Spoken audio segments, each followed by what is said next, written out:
সে 9 কোটি টাকার বই সেল করছে গত বছর। তুই মান্থলি আসলে টাকা কামাস কত?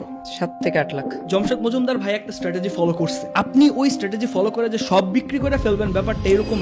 ঘরে বসেই যদি এত টাকা ইনকাম করা সম্ভব হয় তাহলে আমরা পড়াশোনা কেন করছি? গত বছর জুলাই মাসে বাংলাদেশের বাজেট ঘোষণা করা হয় 71 বিলিয়ন ইউএস ডলার। অন্যদিকে পৃথিবীর সবচাইতে ধনী মানুষ ইলন মাস্কের net worth 251 billion US dollar. অর্থাৎ ইলন মাস্ক একাই তার নেট ওর্থ দিয়ে সমগ্র বাংলাদেশের 3.5 বছরের বাজেট পাশ করাতে সক্ষম। শুধু ইলন মাস্ক না, Bernard Arnault, Jeff Bezos, Larry Ellison, Mark Zuckerberg, Bill Gates সহ যত সর্বোচ্চ ধনী ব্যক্তিত্ব আছে সবার মধ্যে একটা কমন ফ্যাক্টর আছে, বিজনেস। এবং তারা সবাই কোনো না কোনো একটা কোম্পানির ওনার। কিন্তু আমরা পড়াশোনা করছি সেই সব কোম্পানিতে চাকরি করার জন্য। খুব সহজে বললে মার্কসের এক্সটেনশন তত্ত্বের মিডল ক্লাস হওয়ার জন্যই আমাদের এত পড়াশোনা। এখন প্রশ্ন থেকে যায়, চাইলেই কি আমরা বিশ্বের সবচেয়ে ধনীদের কাতারে নাম লেখাতে পারবো? উত্তর হিসেবে আরেকটা পাল্টা প্রশ্ন করাই যায়, চেষ্টা করলে ক্ষতি কি? কিন্তু কোন উপায়ে চেষ্টা করে বিজনেস করলে এই মিডল ক্লাস বা মধ্যবিত্ত চক্র ভাঙা সম্ভব? এই ব্যাপারটাকে আমি চক্রই বা কেন বলছি? বিশ্বের সর্বোচ্চ ধনী ব্যক্তিদের গল্পগুলো কেমন, আর আমাদের বর্তমান দুনিয়ার রিয়েলিটি কি বলছে? কেস স্টাডির প্রথম প্রশ্ন, মধ্যবিত্ত কারা? যুগের পর যুগ ধরে বহু আগে থেকেই মানুষ দুইটি ক্লাসে বিভক্ত, upper class and lower class. যেমন আপার ক্লাস জমিদার এবং লোয়ার ক্লাস কৃষক, যে জমিদারের জমিতে কৃষি কাজ করত। এই আপার এবং লোয়ার ক্লাসের মধ্য থেকে কিভাবে মধ্যবিত্ত বা মিডল ক্লাসের জন্ম হলো? উত্তর খুঁজতে আমাদেরকে যেতে হবে 1959 সালে রাল্ফ ডারেনডর্ফের লেখা থিওরির কাছে। 18 শতকে যখন ইউরোপ জুড়ে ইন্ডাস্ট্রিয়াল রেভলিউশন চলছে, তখন গ্রামের মানুষ দলে দলে শহরে পাড়ি জমানো শুরু করে গার্মেন্টস ইন্ডাস্ট্রিতে কাজ করার জন্য। গার্মেন্টসের মালিককে যদি আপার ক্লাস ধরা হয় তাহলে গার্মেন্টসের শ্রমিকরা হলো লোয়ার ক্লাস। আর গার্মেন্টসের মালিক এবং শ্রমিকদের মাঝে নেগোসিয়েশনের জন্য যারা গার্মেন্টসের ম্যানেজার, ক্যাশিয়ার কিংবা অন্যান্য অফিসিয়াল হিসেবে কাজ করে, তারা হলো আমাদের তথাকথিত সেই মিডল ক্লাস বা মধ্যবিত্ত।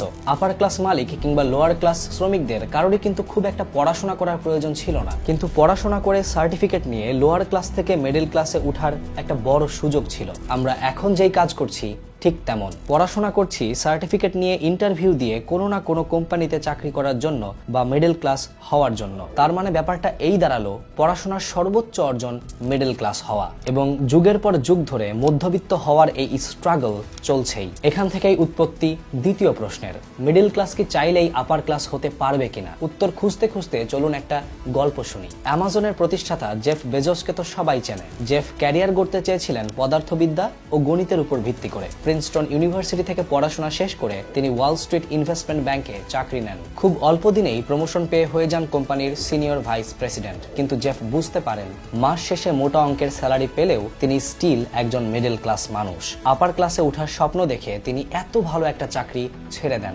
রিস্ক নিয়ে শুরু করেন অনলাইনে বই বিক্রি। একদম স্ক্র্যাচ থেকে শুরু করেন সবকিছু। ভাড়া করা এক গ্যারেজে অফিস নেন, তারপর আর কোনোদিন ফিরে তাকাতে হয়নি। বেজোস আজ 174 বিলিয়ন ইউএস ডলারের মালিক। বেজোসের এই মিডল ক্লাস থেকে আপার ক্লাসে শিফট হওয়ার ব্যাপারটাকে নিতান্তই ভাগ্য মনে করছেন? ব্যাপারটা কিন্তু একেবারেই সেরকম না।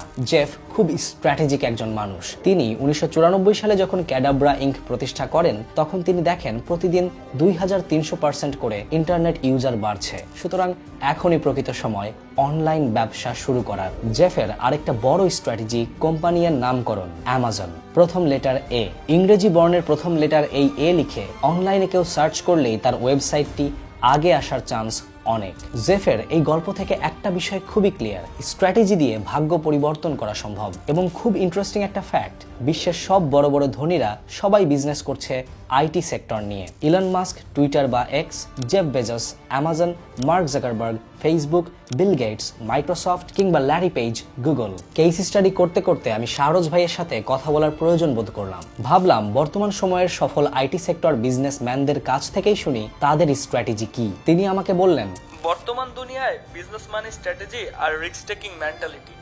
তুমি আমার ভিডিওগুলো দেখো। এত এত মানুষ তার ভিডিও দেখে বিজনেস শিখছে, অসম্ভব একটা ব্যাপার। একেবারে স্ক্র্যাচ থেকে আপার ক্লাস মোবিলিটি বর্তমান বিশ্বের মুক্তবাজার অর্থনীতিতে খুব একটা কঠিন কিছু না। এতক্ষণ যাদের গল্প শুনলেন তারা প্রত্যেকেই বিদেশি ভেবে দেশের অর্থনীতি কিংবা দুর্নীতিকে গালি দেওয়ার আগে চলুন আরেকটা গল্প শোনা যাক।